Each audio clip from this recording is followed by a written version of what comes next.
Beep, boop.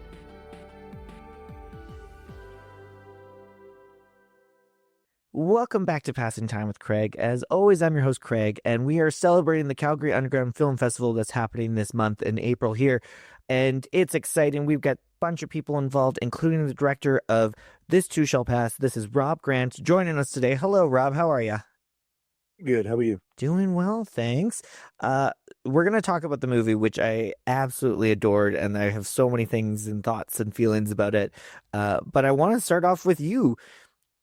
Like, I always love to know how people in this industry got into this industry. Was movies, television, were they always a part of your childhood growing up? Did you have the imagination? How did it come to be?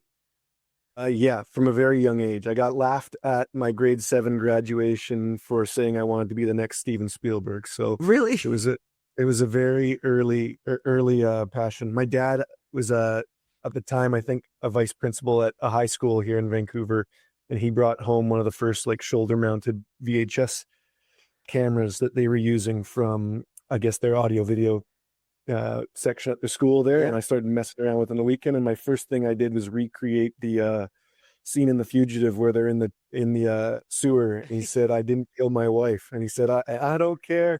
And then I had figurines falling down a bathtub waterfall. So Wow. So yeah, it just has always been in ya. for a while, it was just recreating scenes. Like it didn't click that I could start messing around with my own stuff until, yeah, maybe around grade 6, 7-ish. And then you're like, okay, maybe I can do this my own way. And then, yeah, because of the not negative reaction, but the oh how cute reaction I got in the grade 7, it was always just like this pipe dream for the longest time. So I stuck to like snowboard and skateboard videos with my friends in high school. Did my first year of film school out of high school at the CAP film program, but I kind of hated it. They were going through a transition period when I was there, so I left that after the first year, got a degree in philosophy at UBC instead. Yeah. And kind of knew I was always going to come back though to movies. And if you want the full story from there, I graduated with my degree in philosophy, where everyone's like, "What are you going to do with that?" And I said, "Nothing, but it helps me think." Yeah. And then started PAing around on sets for a bit, but always knowing that I wanted to be in post because editing's kind of where I think my strengths are, until I got lucky and that a person who was supposed to be the editing PA on the Cabin in the Woods here in Vancouver suddenly got up and moved to Toronto, and I got the call the next day. So that was my first editing kind of position, was on the Cabin in the Woods. Yeah, I found that out about you. And also edited on the A-Team and Twilight Breaking Dawn. Like, those are like major things. Yeah. So like Vancouver is very much, the service industry for a lot of the, I mean, not so much anymore. Now there's a lot of homegrown stuff, but back in the day, it was all the studios coming up to shoot with the cheap dollars and good crews. Yeah. I got lucky that after the Cabin in the Woods, I got recommended for, I believe it was Marmaduke, which was a 20th Century Fox show. And I, as the editing PA, I'm just responsible for lunches and paperwork and sweeping the floor and picking up dailies. But I was just so keen to be in the rooms that, 20th Century Fox took a liking to me. So they kept bringing me back. So It was like A-Team, I think it was still, for the Twilight movies and stuff. And then after maybe like 4 years of PAing for them, they said, "Why aren't you our assistant editor yet?" And I said, "Well, the union's kind of interesting. It's a catch-22. You need 60 days to be on a union show, but to get those 60 days, you have to be in union." And they go, "Well, that's weird. How about we just pay you as our second assistant editor, but you'll do the editing PA job?"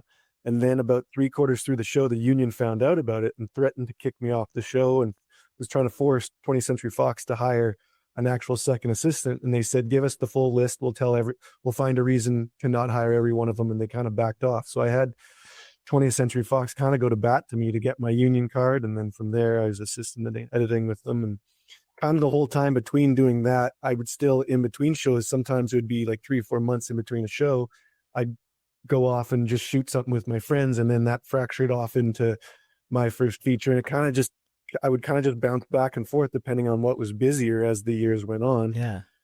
And then I got into the Canadian Film Center in 2013 for the director's program.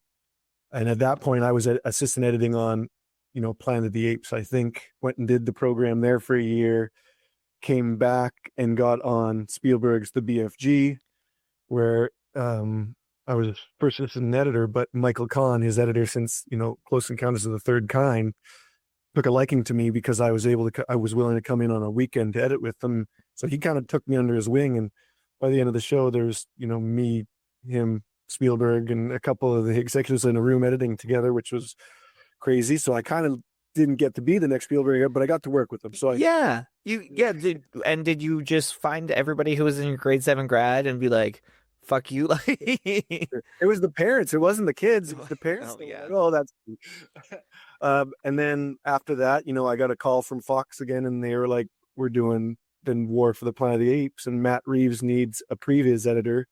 And I was like, what does that entail? He's like, well, it's just going to be you and Matt in a room with the previs team, kind of working out the action scenes in animatics. I'm like, sign me up for that. So got to do that with Matt Reeves before he went off to do the Batman. And that kind of kicked me into being an editor, like promoted me into being an editor. But in Vancouver, the editing gigs were mostly like Hallmarks, Lifetimes, and stuff like that. Right. And that was around the time I was still messing around with my producer, Mike Peterson, who's the Calgary base. And I think at that time I had done Fake Blood with them. And then my dad got sick with cancer.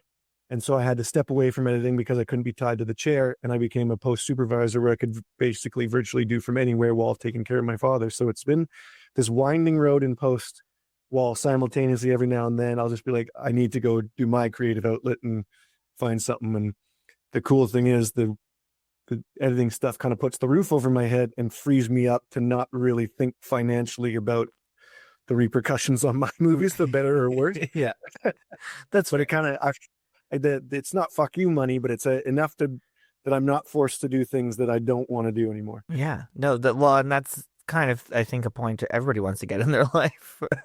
Yeah. Especially for the art anyway. It's like I made one artistic decision based on the finances, and I promised myself I'll never do that again. So what is it about the technical aspect, the production side of filmmaking that you really like? I mean, people don't, unless you're a big movie buff like myself, so you sometimes don't realize, the performances are great, but those performances need everything else to excel and be great. So what is it about it that you love being on that side of the camera? If I'm being perfectly honest, the least favorite part for me is being on set. Yeah, absolutely the least. Okay. Like I love writing because anything is possible, and you always have the absolute perfect version of the film in your head. Right. And I love the editing part because it's the puzzle of working with what you have, and there's no more ideals. It's here's what you've got. How do we make this the best we can? And that's its own terrific focus. On set is kind of the opposite, where anything can go wrong. Yes. And it's pretty well your job to make sure at the very least that not everything falls off the rails at any given moment. And that's kind of a stress that I seem to handle well, but I don't particularly enjoy. I love working with my actors. I love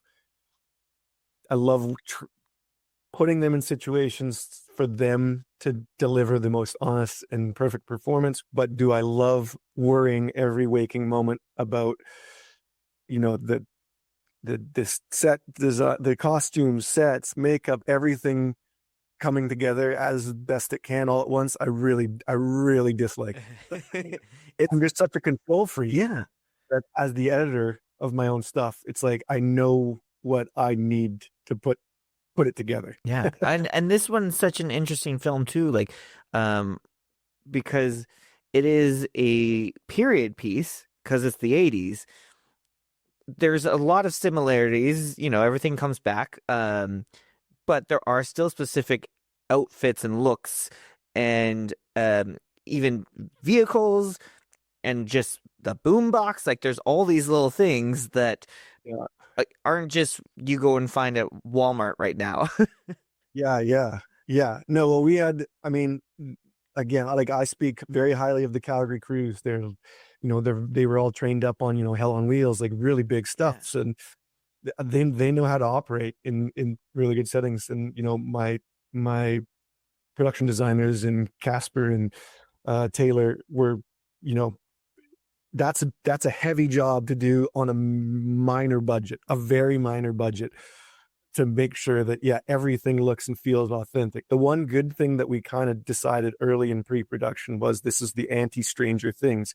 So we said like avoid the heavy neon Yeah. and avoid like glitzy stuff. It's like my recollection of late 80s was like it was just before things turned to the 90s grunge. It's like things were falling apart, things were feeling like disheveled, and it was more monotones, like those wood tones, those oranges, everything was soaked in tobacco. So I think the cool thing for them was actually like the vintage was a little easy, maybe not easier. I don't actually know. I can't speak for them on that, but find just the beat up stuff. Like it was important that everything looked weathered. Yeah.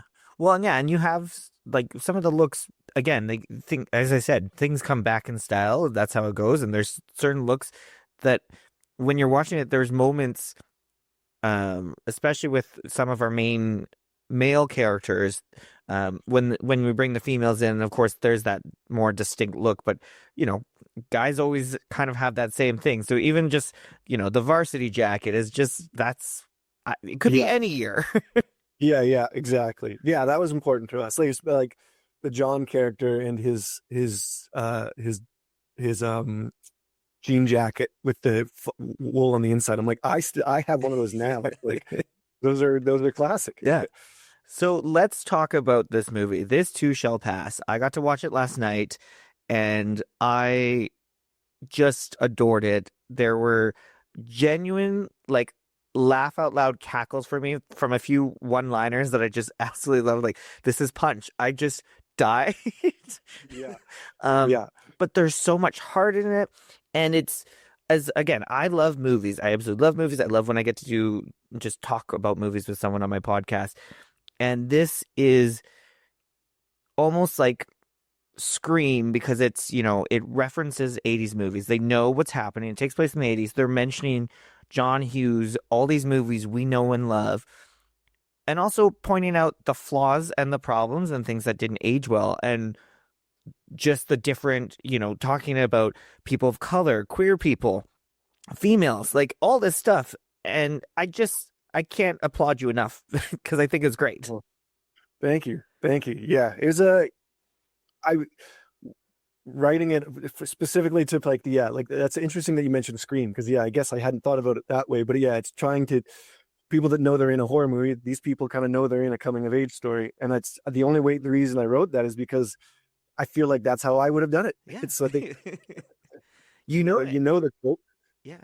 And and you know how dangerous it can be to try to make your life like a movie. And I had for the longest time since like my early teens, I was like, I haven't seen the dangers of trying to like, I think there's those jokes on the internet, if you tried to do what Ryan Gosling does to be like a suave guy in real life, you look like a creep. And yeah. it's like, but I hadn't seen it as like a full movie, knowing these guys want their movie, or at least the lead character wants his life to be so much like the movies, only for it to all blow up in his face. And then finally in the writing of this movie, it kind of clicked. I'm like, oh, this is the one that I can really lean into that.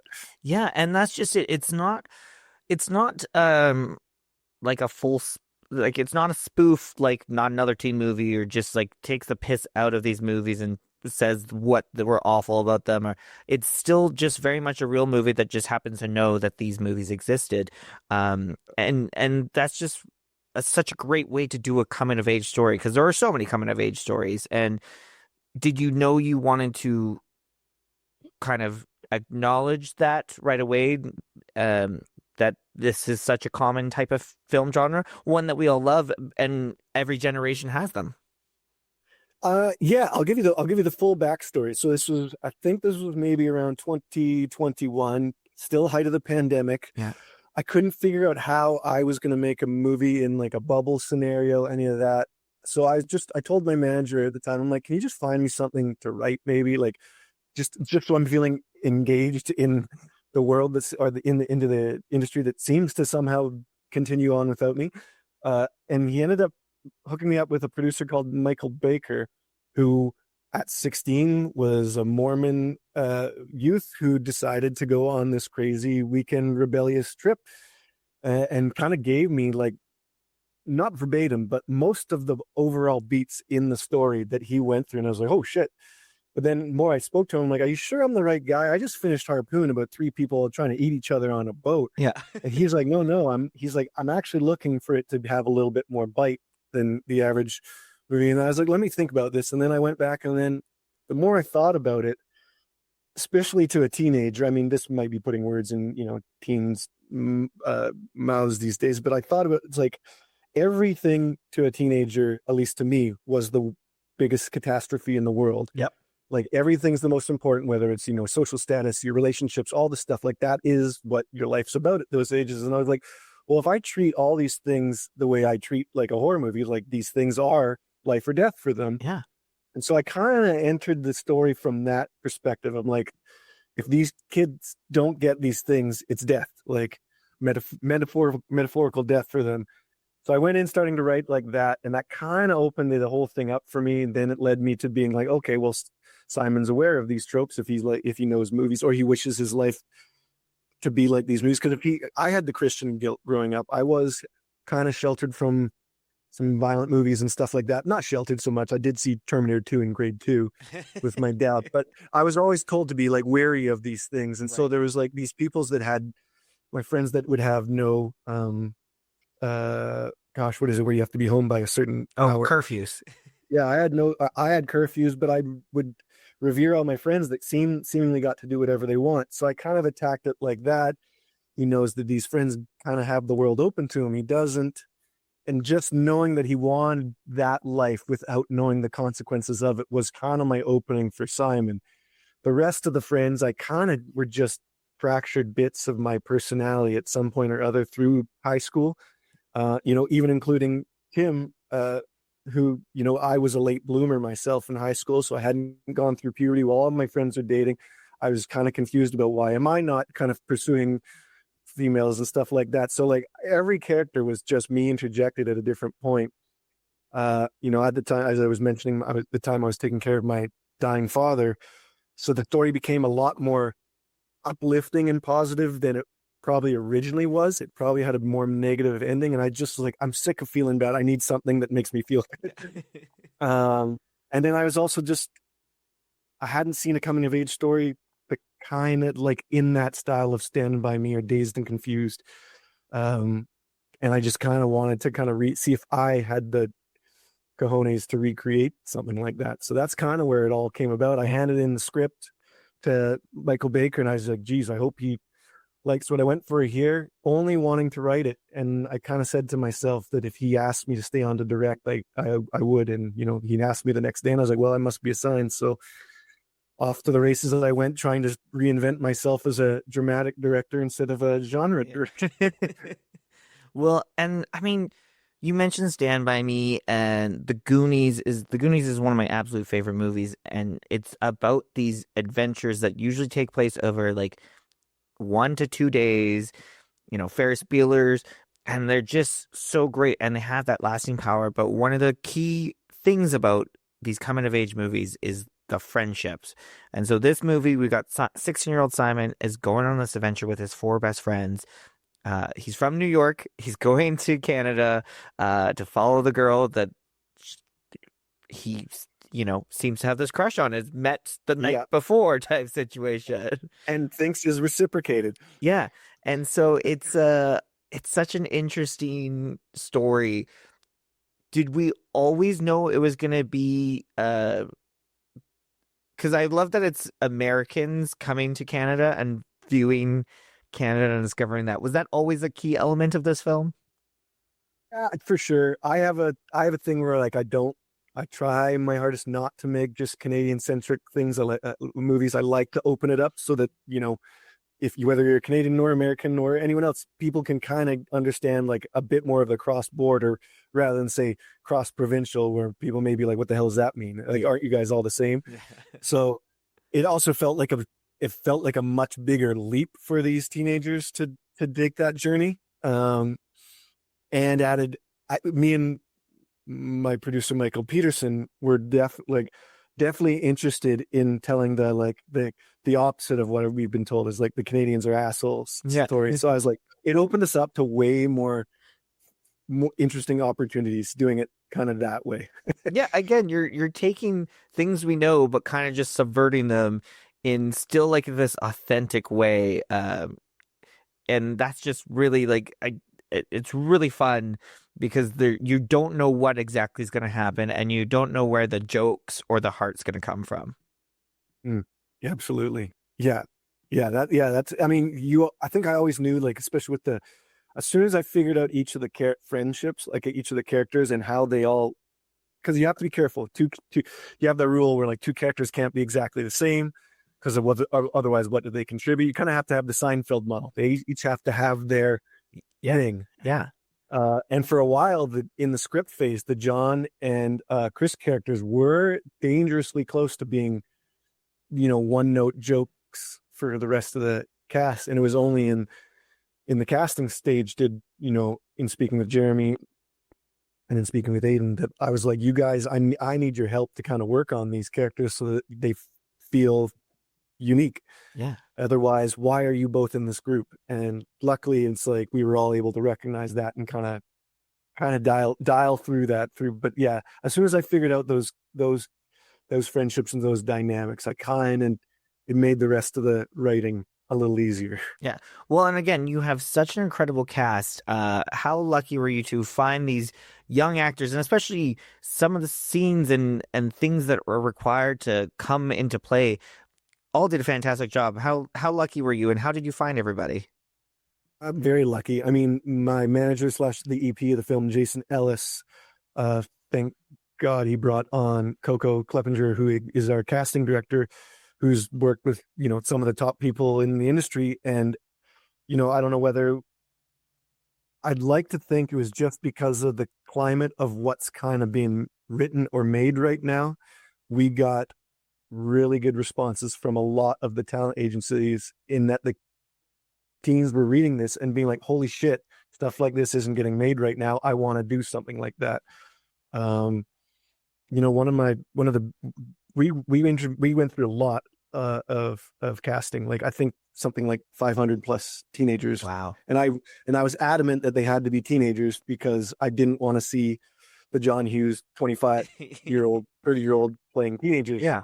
Even though a lot of them pushed to get their names on camera for us, but I think at this point audiences are sophisticated enough to know like that person's not a teenager. So we worked very hard at finding the right age group. And then, as soon as Maxwell Jenkins came on board, who was our Simon, that's kind of where the pieces fell into place with getting the rest of you know, the cast. It was kind of one by one after that.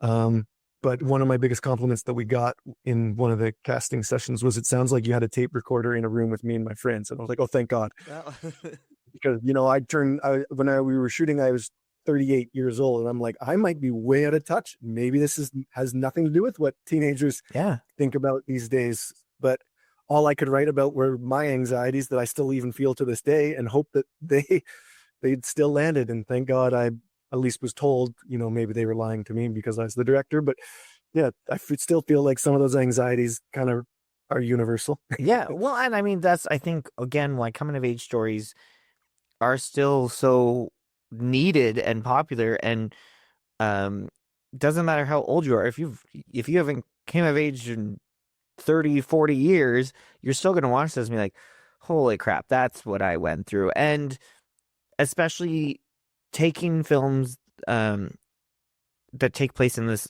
70s through 90s, and maybe even early 2000s, because we also didn't have social media, but we're still like they're having the same anxiety. These kids had to, oh man, if Simon had to deal with social media as well. Oh yeah. Yeah. That was, that was another blessing. Is like, maybe it's just me, but I love not having to write in how people deal with cell phones and stuff. Yeah. Like it's too much. It bores the crap out of me, first of all. But one of the other things that I was, because I had to do a deep dive on John Hughes movies again to not only to refresh, but just to make sure that what I was saying kind of rang true for myself. But one of the interviews that he did, that I think the reasons his movies are so highly regarded with teenagers is because he treats the teens as adults. Like they talk and act, for the most part. They're not like super goofy like adolescents. They're sophisticated humans. Yeah. And so a lot of my conversations are the same thing. I tried to make sure that they weren't all, knuckleheads and or, just I treated them with respect is maybe the best way to put it. Yeah. Yeah. No, and it shows, and Maxwell Jenkins did an amazing job in this film. There's so many moments that he just broke my heart. Like it's Yeah. great job. And also, who played Officer Harris? Chris Sandiford. Yeah, he's when he did the speech for us on tape, I was like, that's it, bring him in. Like Yeah. we gotta get him because that he has to be that experience when I got arrested was the police were such jerks. Like they were trying to do like the scary straight thing Yeah. until my mom showed up at 5 a.m. to pick me up, and then they 180'd and was like, "Oh, but he's a good kid." And I was like, "What the hell was this the last 4 hours while you had us handcuffed next to these full-grown men in the drunk tank?" And so I remember thinking, I'm like, I need a guy who can be a snide prick, and then when he realizes the situation, kind of flip the switch and give this "everything will be okay" Yeah. speech. And as soon as he gave it, I was like, okay, we're gonna have a good time with this role. Yeah, he was great. And so I don't want to spoil the movie, but suffice to say the storytelling device, you know, is brilliant because again, there's so many movies, and I love these movies that it's a person narrating and telling. But we often don't have the other person who's actually hearing the story that gets to give feedback throughout and comment on it and also call it out again for what it is, that this isn't a movie. Why are you trying to narrate? Uh, yeah. Well, and that came from Harpoon has a narrator in the brilliant Brett Gelman, who I like. It works perfect to me. Like my in that movie, I did it because these three characters are supposed to be best friends. Mhm. So for them to have expositional dialogue between one another would have felt wrong to me. So to give the characters their backstory, I was like, well, I need a narrator so that they can talk and act normally without being like, hey, remember when we did this thing, which they would all know Yeah. without referencing. I did that, but for some reason, like I still get flack from people being like, narration's bullshit. I'm like, the best movies on planet Earth all have a narrator. Yep. Like every single one of them, like They do. Goodfellas, like Yeah. what's it called, Shawshank Redemption. Like they all have narrators. Yeah. And I love it. And yeah, sometimes there's movies that don't need them and don't, but there's so many great ones that do, and it just kind of helps that little bit because there's something that can be said, that just to really help the audience out, that like, oh, it's just, you know what, this is just easier if the narrator can say this one line. And that's the thing is like I hate false dialogue. So like for me, if a narrator can get it out of the way so they can act normally, terrific. But then yeah, bringing it back to this teenager who wants his life to be like movies. As soon as I thought about that at the opening, oh, of course he would try to narrate, and of course the guy would be like, "What the hell?" Yeah. Oh, it's so good, so well done. And of course, we can't not talk about, I mean, a staple of John Hughes movies is the soundtrack. Soundtracks are so important, and we lost it for a little bit. I mean, we have all these like great scores, as we know, from Star Wars, Jurassic Park, um, Mission Impossible, but the soundtracks were kind of lost. And then thankfully, like something like Guardians of the Galaxy really brought it back, which, you know, is an homage to the 80s. So why was the soundtrack? Did you know the music was going to play a big role in this film? Yeah, huge. Michael Baker, who's was the 16-year-old Simon, actually has his own band and stuff. And at first, he was talking to us like, oh, maybe we can do covers and stuff. And then I was like, it didn't work when they did that for The Great Gatsby. Like, Yeah. to set the year, it has to be the authentic stuff. So, I knowing this is how much we knew it was going to be a big part. And this isn't a flex. My entire salary was donated to pay for the music. Like Wow. did not take a dime to this movie because that soundtrack is so freaking important to setting the tone. And because what's important as a teenager, music. Music.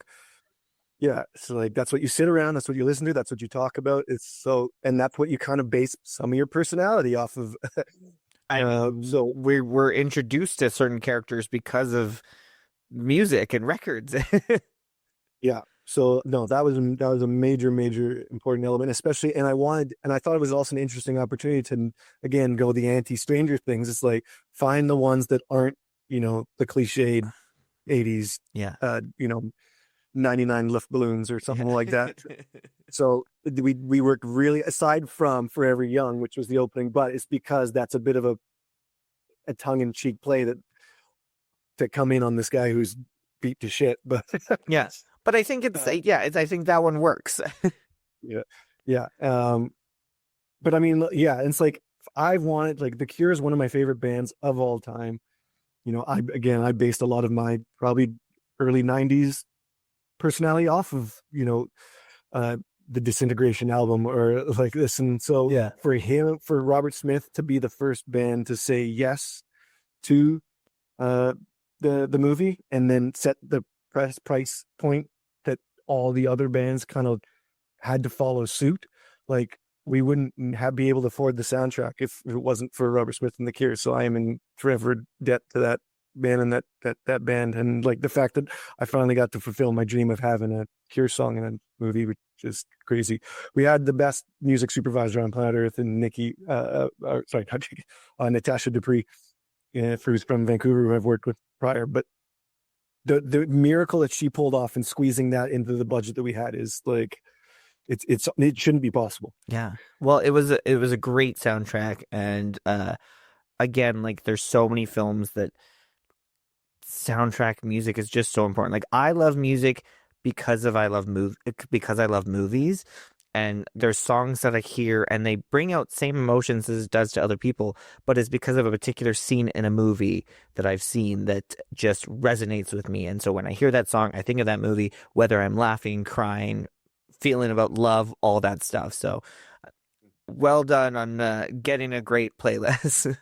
Thank you. Yeah, like so I had one that I was using as I'd write, Yeah. and like Lost in Translation, I think I would define that as a coming of age movie for a 40-year-old or for a 50-year-old. Yeah. I didn't like it in my 20s because I didn't get it. As a 40-year-old, I'm like, might be the best movie ever made about 40-year-old angst. Yeah. And so the Jesus and the Mary Chain song, which closes that movie as he's leaving Tokyo, I had in my playlist, and I was right in the end, the boombox scene where, without spoiling, where outside the police station, and I was like, damn it, what's the song that they're playing on the boombox? And then that song came on so I was like, perfect. I wrote it in, being like, well, I'll never get this. Yeah. And again, like somehow through the universe providing, they agreed. So That's awesome. All right, so you've made the film, and now it's gonna be at Calgary Underground Film Festival. It's making its way around to festivals. What is this? What do you feel now when you are now releasing this project out to the world? anxiety, Yeah. sheer anxiety. Yeah, now's the time where yeah, it's like it's been a long process, right? Like we shot this the summer of 2023, so we're about a year and a half almost. Yeah. Uh, I'm sick of seeing the movie myself, and I don't know how audiences respond to it. I hear that it responds well. I think Calgary Underground's a great audience for it. They're a very supportive audience. I'm also like grateful to the festival for, they're a genre festival and they're playing this coming of age story. But again, under the lens of, if you treat this kind of as its own version of a horror movie for these teenagers, it kind of makes sense to me. Yeah. So, I'm just grateful for the support. I'm glad that we get to show it in front of a cool audience, in front of a lot of the crew that got to work, that put their blood, sweat, and tears into it. So I'm very happy for that.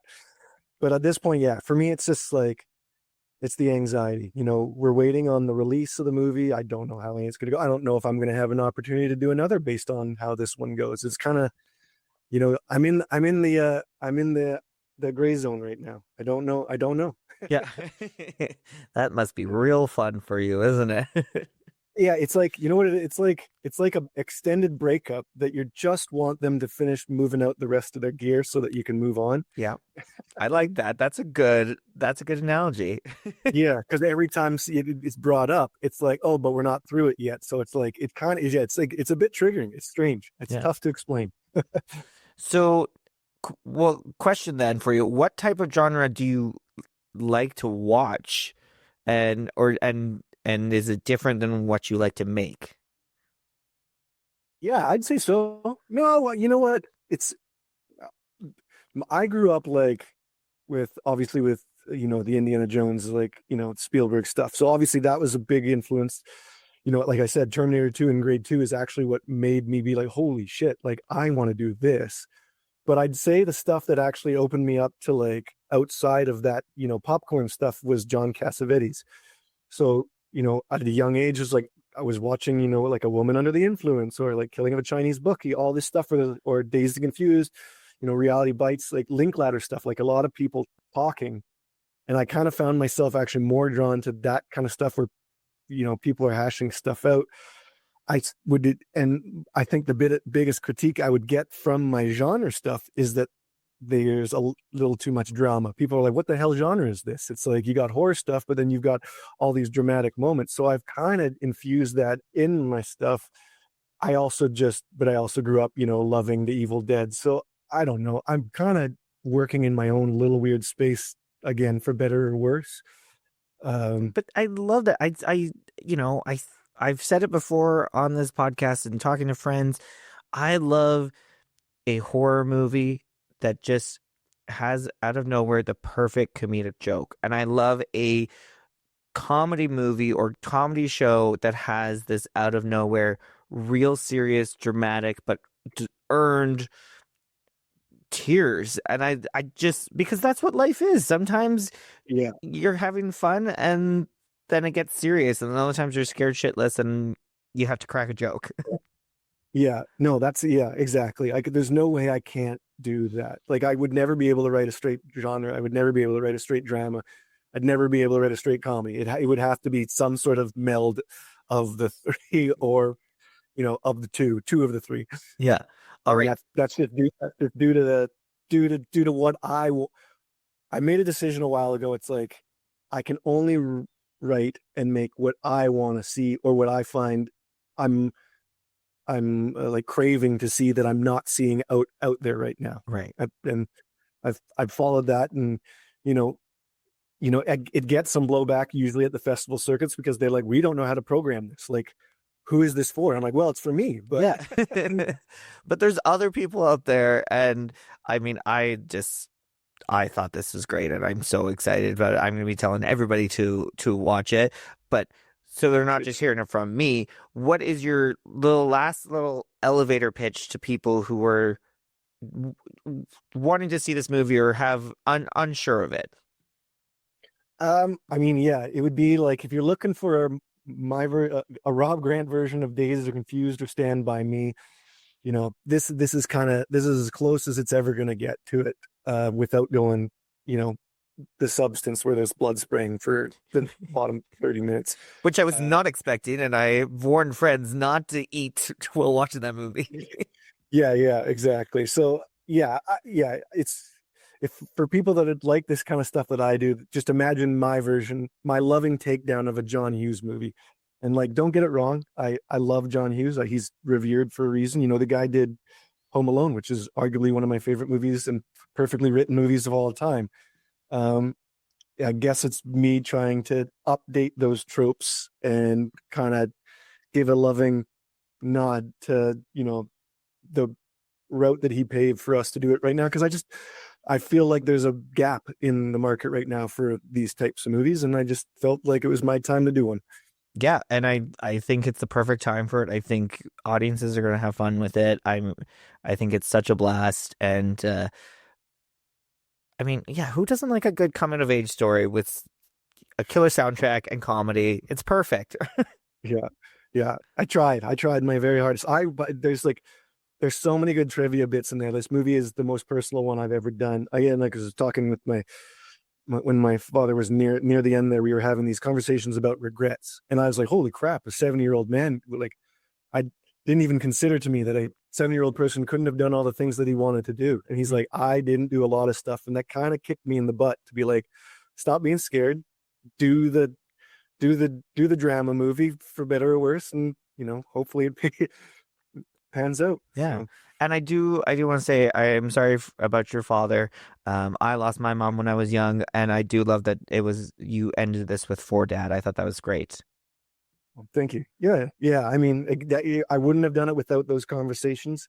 He's the one that made me watch Stand By Me too. So, yeah, it's a nice kick in the butt to, and it helped certainly with the father son relationship in the movie. Yeah. It was very cathartic. I bet. Well, as we start to wrap up, I do always like to ask my guest a kind of random question, but I always like to ask, what's awesome? Tell me something that's awesome. In movies or In in life. anything, in life, in movies, whatever you like.